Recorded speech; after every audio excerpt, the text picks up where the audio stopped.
Seguimos en la Tucumana, 10:37 minutos. Mi querido Gaby Sanzano, no sé si viajamos nosotros a Buenos Aires o lo traemos a él para acá. Y viajemos nosotros esta vuelta. Dale. Está linda, Buenos Aires está linda. Dale. Linda ciudad. ¿Nos recibirá él? ¿Vos decís? Pero, ¿vos tenés alguna duda? Vos decís que nos va a mirar y dice, a estos no los conozco. Yo estuve hace un tiempo en Buenos Aires, no hace mucho, y estuve tentado de llamarlo, pero no lo quise molestar. No lo molestemos, sobre todo si es fin de semana. No, pero acá, los viernes sí lo podemos molestar. Ya está Horacio con nosotros. Mucho para hablar con el gran Horacio Robelli, nuestro economista. Es nuestro economista preferido, pero es el mejor igual. ¿Cómo estás, Horacio? Hola, buen día. Buen día, gracias por la generosa presentación y por supuesto los dos los espero. Yo tendría que haber estado el 13 de junio, ayer el día de San Antonio. Ajá. El día de San Antonio tendría estado, pero siempre estoy atado acá como a una condena. Y esto que Buenos Aires es lindo, claro, de turista puede ser, vivir es otro precio. Claro. Hay humedad. Y uno cuando tiene 2 años empieza a tener problemas con el reuma, por ejemplo, y te duele hasta el pensamiento. Pero bueno. Hay que decir, la humedad de Buenos Aires es peor que la de Tucumán. Sí, eso es cierto. Tengo un amigo millonero, mirá que en Misiones llueve casi todos los días, y se le entraba a hinchar la rodilla, y la humedad, y le dijeron que era reuma. ¿Y cómo puede ser? Yo soy millonero, sí, pero la humedad acá es una humedad ciudadana, concentrado por la gente, los vehículos, equipo de aire acondicionado. Claro. Esta es la explicación, que no es una humedad sana, si es que hay alguna humedad sana. Bueno, pero la humedad que de Buenos Aires pasa a ser nada para lo que te voy a preguntar ahora. ¿Cómo has vivido lo que pasó en el Senado? Le saqué una sonrisa. Es verdad, porque es muy inteligente tu planteo, es cierto. Un desastre, o sea, acá lo que te digo siempre es el artículo 29 de la Constitución Nacional. Vos no puedes delegarle facultades a un presidente. El Congreso, no nosotros, el Congreso no puede delegar facultades legislativas al presidente de la Nación. Si lo hacen por un año, pero es el año en el que van a instrumentar este régimen de incentivo a las grandes inversiones. O sea, el régimen no solamente es un enclave colonial, un enclave africano, es peor, porque es copia de lo que se está haciendo en Nigeria y en Angola, pero es peor porque en Nigeria y en Angola tienen estabilidad fiscal por 10 y 15 años respectivamente, y acá es por 30 años. Le hace estabilidad fiscal, o sea, no le puedes aumentar los impuestos a los que entran dentro de este régimen de incentivo a las grandes inversiones, llamado RIGI. No le puedes cambiar los impuestos, los derechos de exportación, no puedes hacer nada. Y es más, está pendiente porque las provincias lograron, por ejemplo, en el Senado, lograron sacar que las provincias sí pueden llegar a cobrarle, pero en diputados no. O sea, una de las reformas que le hicieron en el Senado fue que las provincias sean independientes del RIGI en cuanto a los impuestos, que son ingresos brutos, impuestos patrimoniales. Bueno, esto lo aprobó el Senado. Hay que ver, y con mayoría simple, hay que ver si diputado lo acepta o lo rechaza. Recordemos que la Cámara iniciadora es la Cámara de Diputados de la Nación, ella es la que acepta o rechaza y la Cámara Revisora es el Senado de la Nación, en este caso, en el RIC, y en realidad en toda esta ley mal llamada base y punto de partida para la libertad de los argentinos. Esta ley, la revisora es la Cámara de Senadores, o sea que diputado puede aceptar o rechazar. Y en este caso, que le da esa potestad a las provincias de poder cobrar impuestos propios, impuestos provinciales, fue aprobado con mayoría simple. Hay que ver si el diputado lo acepta o lo rechaza. Ayer estuvieron reunidos Guillermo Franco, que es el jefe actual de gabinete, con el presidente de la Cámara de Diputados, Martín Menem, y Martín Menem a la salida de esta reunión Martín Menem dijo que diputado no se había comprometido a aceptar ninguno de los cambios que le hizo el Senado de la Nación a este engendro esclavista. Horacio, enclave. Para pasar, o sea, te iba a preguntar, en medio de todo esto, que vos decís, bueno, por lo menos esto estuvo bien en el Senado. Y por otro, sí, diputados puede decir, no, sale el texto original, más allá de los cambios que se pueden haber dado en senadores. Mira, solamente con la mayoría simple, porque fueron aprobadas con mayoría simple, de todas las leyes que hicieron, hay tres hechos que fueron aprobados con el 2/3. Cuando el Senado aprueba la reforma con 2/3, diputados tienen que aceptarla o si no rechazarla con 2/3. Necesita 2/3, que es más difícil hacer en diputados. La mayoría simple ya la tienen, tuvieron 134 diputados que firmaron la media sanción. Te das cuenta que lo que es mayoría simple está en manos de diputados. lo que es mayoría, los 2/3, la mayoría especial que dice las normas del Congreso de la Nación, necesitan 2/3. Solamente son 3 cosas donde necesitan 2/3. Te la digo ya. La primera es que en blanqueo de capitales el Senado puso que las personas no residentes, esto es por Marco Galperín, que vive en Uruguay, y otro que vive en Estados Unidos, bueno, pero sobre todo por Marco Galperín, las personas no residentes no pueden adherirse al blanqueo, o sea, no pueden blanquear activos que tienen el país, tanto financieros como físicos. Esto lo aprobaron con 2/3, que es lógico. Lo segundo que aprobaron con 2/3 es la moratoria previsional. Recordemos que el proyecto base y la medida de sanción excluye la moratoria previsional, o sea que los jubilados que no tienen 2 años de servicio no pueden, le dan una jubilación proporcional. Ya cobras una miseria, cobras el mínimo, encima te da una proporción a los años de aporte. Es en qué lo hicieron.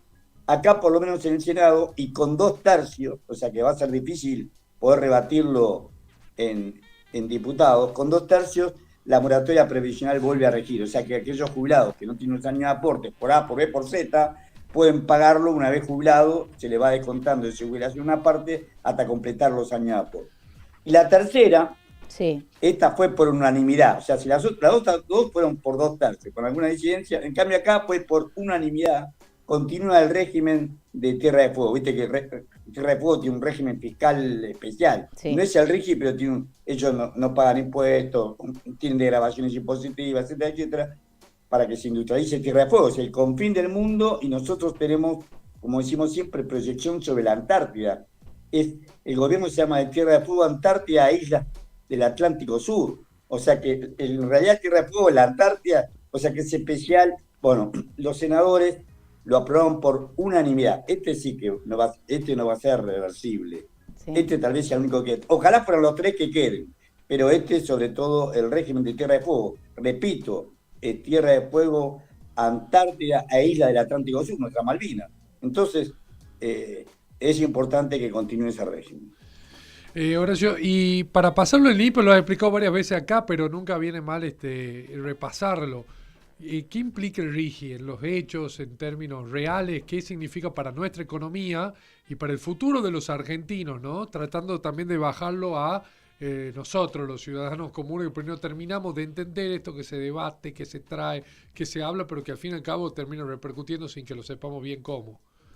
Pero seguro, mirá, no lo digo yo, le dicen el Vasco de Mendiguren, fue presidente de la Unión Industrial Argentina y fue el último secretario de Industria del gobierno anterior. ¿Te acordás que cuando era Massa, ministro de Economía, lo nombró, no me acuerdo el nombre del Vasco, le dicen el Vasco de Mendiguren lo dijo claramente, acá vos podés elegir ser Nigeria, con perdón del país africano, o ser Noruega. Y acá está la diferencia fundamental. En Nigeria, este es peor todavía. Tiene un régimen, copia aquel, pero más alevoso es que es un régimen especial. ¿Qué es el régimen? Un régimen especial, tenés una autoridad que está nombrada por el Poder Ejecutivo. Dicen que van a participar las provincias, va a ser una especie de directorio de 10 personas, pero presidida por el Poder Ejecutivo, o sea, el que manda es el presidente como toda sociedad anónima, el que manda es el presidente.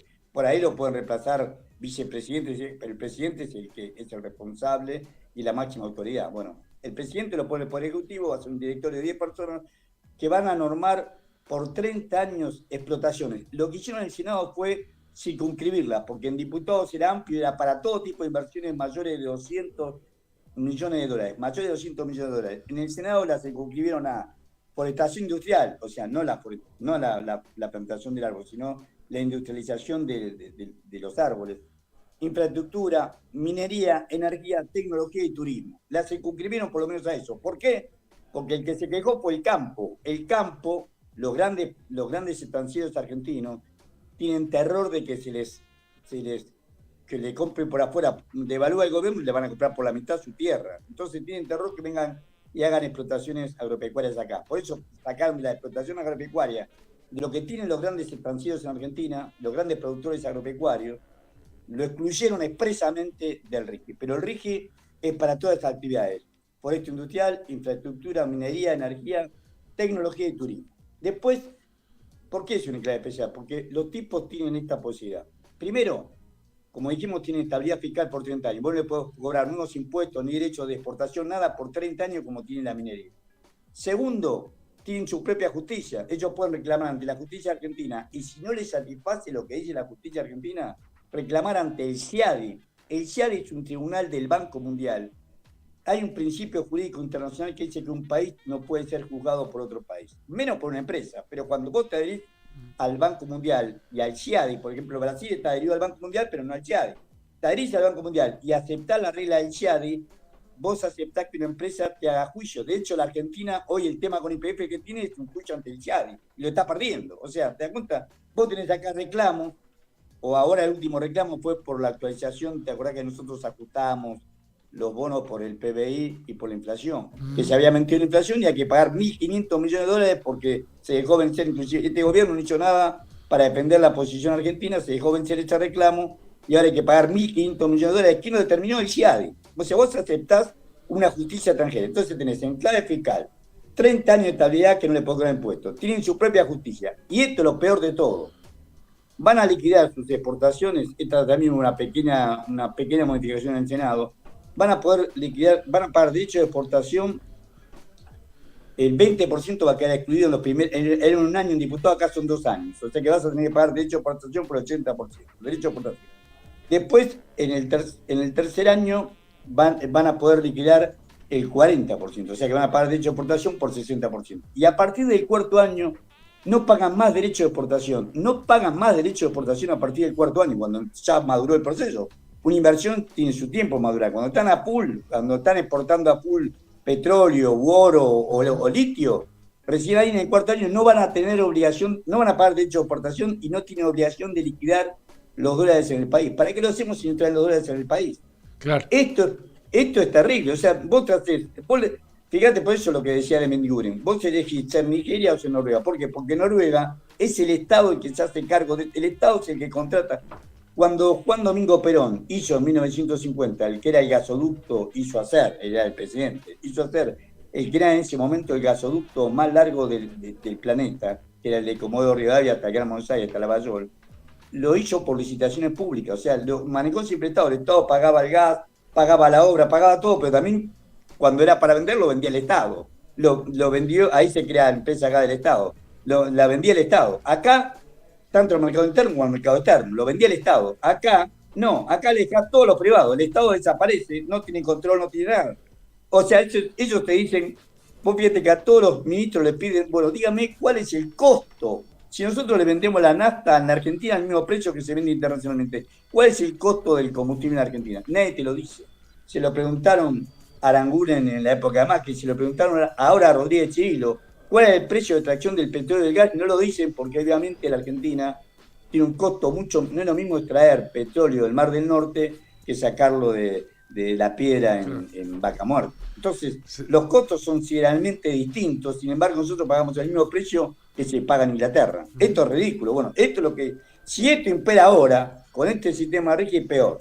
Entonces, en definitiva, el RIGI es un enclave africano en la Argentina. No es como hace Noruega, que es el Estado, y Noruega tiene el fondo soberano de hidrocarburos más grande del mundo, con 1,26 billones, con B larga, billones, millón de dólares.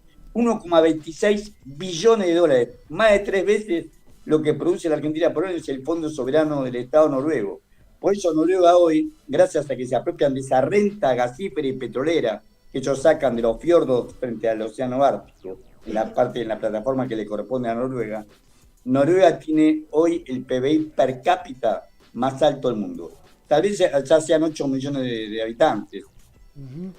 En las estadísticas da un poco menos, pero tal vez ahora sean 8 millones de habitantes y tienen el PBI per cápita más alto del mundo porque el Estado se apropia la renta petrolera y la distribuye en la población, en obra pública, en hospitales, en educación, etcétera, etcétera, en bienestar social, en mejoras salariales, en mejores condiciones de trabajo.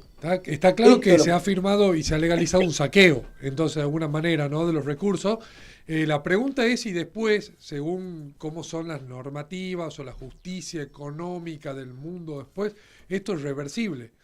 Digo, este gobierno se puede ir en 2 años, en 3 cuando cumpla su mandato, puede venir otro gobierno con otra voluntad política, puede plantearlo en el Congreso y de alguna forma revocar esta ley, este RIGI. ¿Se podrá? Mirá, o eso ya es imposible? Yo no soy abogado, pero lo que te dicen los abogados especialistas en el tema es que ellos tienen derecho adquirido. Cuando le comprometiste una inversión para hacer esto, y acordate que la justicia la ponen ellos. Porque si la justicia fuera argentina, no, Sí. no es que valga mucho la justicia argentina, pero podría tener un grado de influencia sobre la justicia. Como la justicia la pone el ICIAD y el Banco Mundial, que son ellos. ¿Quién es el Banco Mundial? El Fondo Monetario Internacional, son todos organismos internacionales de crédito, donde hay grandes bancos. Ahí está Larry Finn en persona, ellos tienen quien influye. Al revés, nosotros podríamos influir sobre la justicia nuestra, pero ellos influyen sobre la justicia de ellos, que es el Banco Mundial. Tienen derecho adquirido. Una vez que rige esto y tienen derecho adquirido, no le podés vos cambiarle, solamente una revolución podría ser. Una revolución, por supuesto, tendríamos un bloqueo y tendríamos que acordar con los países que quisieran comercializar con nosotros, no Estados Unidos. No lo veo. O sea, solamente una revolución podría desautorizar esta ley, hacer que no se cumpla esta ley. Esta ley le da derechos, una vez que firmaron el contrato y que hicieron las primeras inversiones, ya tienen derecho adquirido. Mirá la minera, lo hicieron con Menem, 30 años de derecho adquirido. Es peor todavía, porque en la minera, mal o bien, estaba circunscrito una actividad determinada. Acá no sabemos ni en qué van a invertir, ni qué van a hacer todo por declaración jurada, van a contaminar el aire, la tierra, la minera también, pero acá van a contaminar el aire, la tierra, el agua. Vamos a pagar todos los argentinos, vamos a pagar este costo extractivo de este modelo que pregnaron afuera y que Javier Milei cumple a rajatabla, y todos los senadores que votaron a favor de este engendro y los 134 diputados que sacaron de la sanción y que ahora vuelven a revisar lo que a su vez modificó el Senado, le han delegado facultades a Javier Milei para que haga con el RIGI lo que estamos viendo. Horacio, no puedo despedirte sin consultarte sobre los números de la inflación, ¿no? 4 y pico %, y bueno, y la recesión actual que se vive en estos momentos en el país. ¿Cuáles son las proyecciones para los próximos meses, para este segundo semestre? Mirá, han guardado silencio, es cierto, tal vez sea cierto que sea 4,2%, es dudoso, pero tal vez por la fuerte recesión que hay, nadie tiene plata Claro. para comprar nada, puede ser que la inflación sea el 4,2%, aunque en alimentos es 4,8%. Pero Sí. lo que te quiero decir es lo siguiente, nadie dice ninguna perspectiva, porque saben que una vez aprobado el RIGI van a volver a devaluar. Acordar otra vez yo, para lo que hablamos la semana Pero pasada con ustedes. Caputo dijo que no hace poquito. ¿Vos decís que con el Claro, RIGI devalúan? ¿sabés por qué tienen que devaluar? Porque no tienen ingresos en dólares genuinos. China renegocia, no pagan el swap, perfecto, eso lo lograron. Pero igualmente de acá a fin de año hay que pagar 9.000 millones de dólares. Acordate que los bonistas que habían acordado con Martín Guzmán el 31 de agosto del 2020, esto vence en julio del 2024. Tenían 4 años de gracia para no pagar el capital. A partir de julio hay que empezar a pagar el capital. De acá a fin de año hay que pagar 9.000 millones de dólares y el gobierno no los tiene. El que lo tiene es el campo. Gustavo Idígoras, que es el presidente de Ciara, la Cámara de Industria Aceitera de la República Argentina, y de SEC, el Centro de Exportadores de Cereales, en abril hizo una conferencia de prensa y dijo que ellos, como se llaman campo, en realidad son los grandes acopiadores y comercializadores de grano, estamos hablando de Cargill, de Luis Dreyfus, de Molinos Agro, de Aceitera General de ella, bueno, ellos le dijeron que nosotros tenemos 100 millones de toneladas de granos para exportar, pero no lo vamos a hacer. Conferencia en los primeros días de abril de este año de Gustavo Idígoras. 100 millones de toneladas de granos, pero no lo vamos a hacer porque el dólar no cubre nuestros costos. Eso dijeron, no cubre nuestros costos. Vamos a exportar lo mínimo necesario para cubrir los gastos que tenemos que hacer. Pero no vamos, y lo han hecho hasta mayo. Fíjate que el acumulado de las exportaciones de mayo, un poco más de 9.000 millones de dólares, es la mitad de lo que habían exportado en los primeros 5 meses del 2022. Y es menos, 400 millones de dólares menos que lo que se había exportado en el 2023 con la sequía. O sea que realmente están pisando, es claro y demostrable que están pisando las exportaciones. Ellos, como necesitan dólares, van a tener que negociar con estos grandes acopiadores y comercializadores de granos una devaluación, y esa devaluación va a repercutir en los precios. Entonces, sobre todo en los alimentos, que es lo que más nos duele el mayor costo social siempre es alimento, que es lo que más duele a la población. Claro. Bueno, acá van a devaluar. Entonces, como ellos internacionalizan los precios, va a volver a subir el aceite, el café, la harina, la yerba, la leche, todo. Esto va a volver a pasar inexorablemente. No tienen forma de hacerlo. ¿Cuál es la garantía que le dio el capital financiero? ¿O por qué subieron las acciones y los títulos públicos? Porque el cierre, ¿te acordás que era el RIGI? O sea, ellos habían traído dólares, 43.000 millones de dólares, lo podemos mostrar con los informes mensuales de la Secretaría de Finanzas de la Nación. Trajeron 43.000 millones de dólares y compraron títulos en pesos. Ganaron fortuna porque los títulos en pesos con la inflación crecieron muchísimo. Caso BONSER, que es un bono de un título público ajustado por el SER, que es el coeficiente de estabilización de referencia que se basa en la inflación con 45 días de atraso. En el IPC, el índice de precios al consumidor del INDEC, con 45 días de atraso. Bueno, han ganado fortuna. Ellos quieren volverse a dólar. Y no sabían dónde iban a aparecer los dólares. Ahora con el RIGI saben que van a aparecer los dólares. Saben que en algún momento se van a hacer estas inversiones. Y recordemos lo que dijo Martín Lostó, que fue el culpable de que hubiera quórum, porque él dio el número, él dio el 37 senadores para que hubiera quórum. Después votó en contra. Como hace siempre el radicalismo. Yo vengo del radicalismo. Y lo venero a don Ángel Gerardo Pizarero, vengo de ese radicalismo tucumano. Tuve 24 años afiliado al Partido Radical, pero ya me da vergüenza, renuncié por carta de documento. Y me da vergüenza haber sido radical, con perdón de don Ángel Pizarero, a quien adoré. Porque mirá lo que hace este payaso, y ofende a los payasos.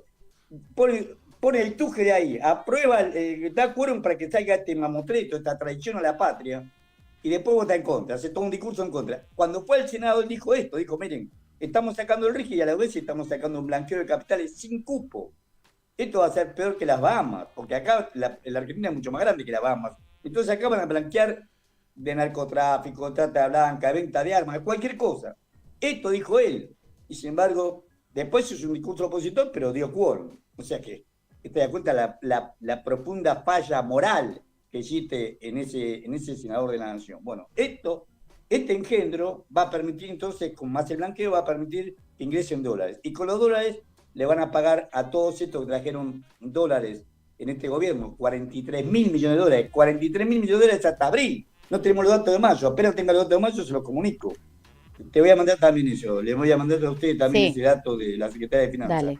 Dale, mi querido. En esto demuestra claramente que es un negocio financiero. O sea, ellos hacen, por más que tengan un costo por la devaluación, saben que van a tener los dólares para cubrir su entrada de dólares al país. Saben que van a tener los dólares para cubrir su retirada del país, aunque tenga que pagar el costo y una mayor devaluación. Con lo que ganaron, compensan de sobra la devaluación que va a hacer este gobierno para que el campo, como le gusta llamarse a los acopiadores y comercializadores de granos, exporte. Mi querido Horacio Robelli, desde Tucumán, desde la tucumana y el tucumano, te mandamos un fuerte abrazo. Muchísimas gracias. Yo me gustaría ir a Tucumán y verlo a ustedes, pero les pido, por favor, si están en Buenos Aires, verlo. Yo no te pude ver, Ana, porque estoy hipertenso. Y tenía entrada para ir a verte, pero no pude ir a la Feria del Libro por cuestiones de salud. Bueno, te doy una fecha. Acá los chicos de la tucumana están viendo si se inscriben para la maratón de los 21K en Buenos Aires. Qué grande, lo que es ser joven. Así que ahí todo el equipo de la tucumana, y si vos vas a hacer barra, se inscriben. Yo ya decidí que no. Estuve pensando, pero ya decidí que no. Así que por ahí me voy a Buenos Aires a ver, pero a correr no creo. No llego. Para esta no llego. Bueno, fines de agosto. Muy bien por ustedes. Muy bien por ustedes y espero verlos personalmente. Bueno, dale. Si venía acá, alfombra roja, Alfombra roja para Horacio Robelli. Asadito con Horacio Robelli acá en la terraza de la Tucumana. Tenemos una terraza divina acá en la Tucumana. Con un vino de Cafayate me conformo. Ahí está, pero por favor. Vamos a tener que ir a Cafayate antes que venga. ¿Un vino? Un 2, 3, 4, lo que hagan falta. Un vino puede ser una maguana. Sí. Acá compraba Domingo Hermano en Damaguana. Un vino patero. Te mandamos un abrazo, gran fin de Horacio. Un gusto siempre. Muchísimas gracias.